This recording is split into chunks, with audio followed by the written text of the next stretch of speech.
Good late afternoon, everyone, and welcome back to my garage.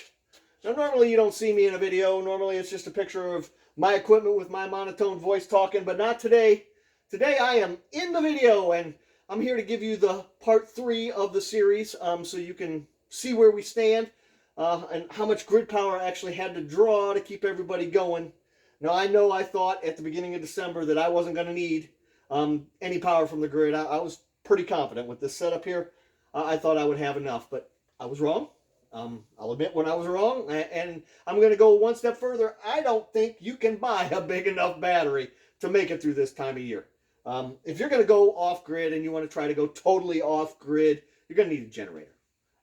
If you're not going to use the grid to supplement power into these systems for this month and next, you're going to need a generator. And to that end, I have been charging these two systems as if I was using a generator. Now, I charged this one with a 7-amp battery charger for 13 hours, 2 nights in a row.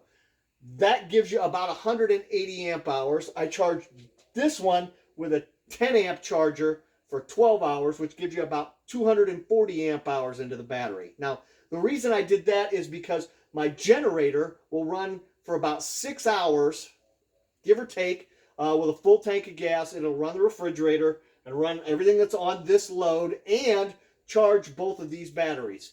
So 6 hours, because I have a 40 amp charger for this battery if I have to actually bust out the generator, and I have a 30 amp charger for this set of batteries. 6 hours at 40 amps makes 240 amp hours, and then the 6 hours at 30 amps makes 180 amp hours. So that's the reason I charged 2 nights instead of just one. I wanted to simulate me pulling the generator out and charging for 6 hours to see where we get. And we're going to keep track of it that way as opposed to keeping track of it how many times I hit the grid. We're going to keep track of it as how many times I needed the generator. So we've used the generator once, the way I've done it. Full tank of gas, 6 hours.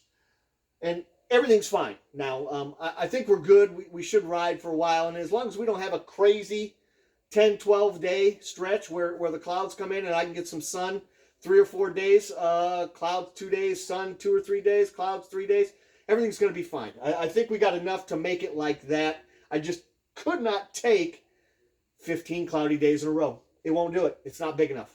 And you know what? Like I said, I don't think you can make a battery bank big enough to take a complete off-grid system. The amount of money you would have to spend is ridiculous, and I wouldn't do it. You're better off to spend that extra money on a generator and use it if you need it.